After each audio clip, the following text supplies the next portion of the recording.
নবীজি যখন আবু তালেবের কাছে গিয়া বসছে, আল্লাহর নবীর চোখ বেয়ে বেয়ে পানি পড়ে আর বলে, চাচা গো,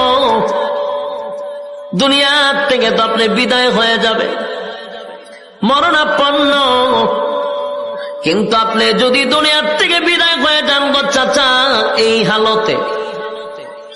এই হালতে যদি দুনিয়ার থেকে বিদায় হয়ে যান, আমি সমস্ত নবীকুলের সম্রাট,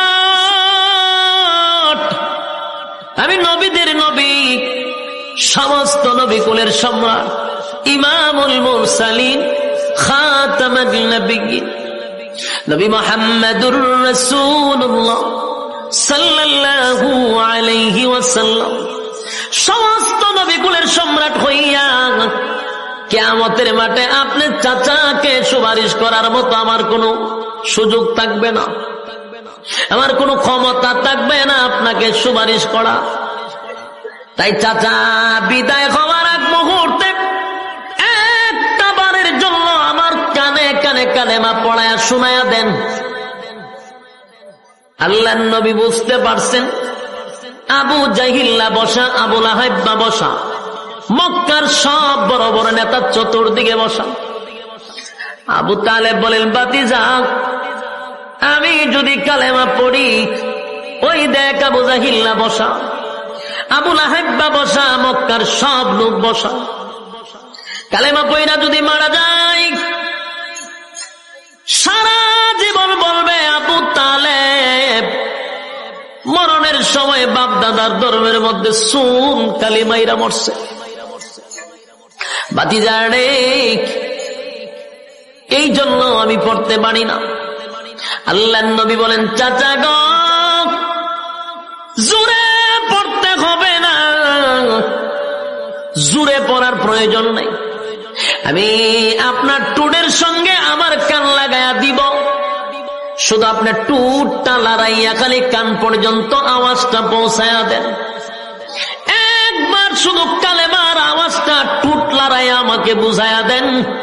ওয়াদা দিলাম, ওয়াদা দিলাম, কিয়ামতের কঠিন ময়দানে আপনার চাচাকে ছাড়া আমি নবী জান্নাতে যাব না। কত বড় কপাল আবু তালেবের, কত বড় কপাল ছিল। আবু তালেব এত বড় সুযোগ পাওয়ার পরেও, এত বড় একটা সুযোগ পাওয়ার পরেও আবু তালেব বলেন, ভাতিজা রে, আমি তোমারে কলিজার থেকে মহব্বত করি, আর জীবন দিয়ে তোমারে ভালোবাসি,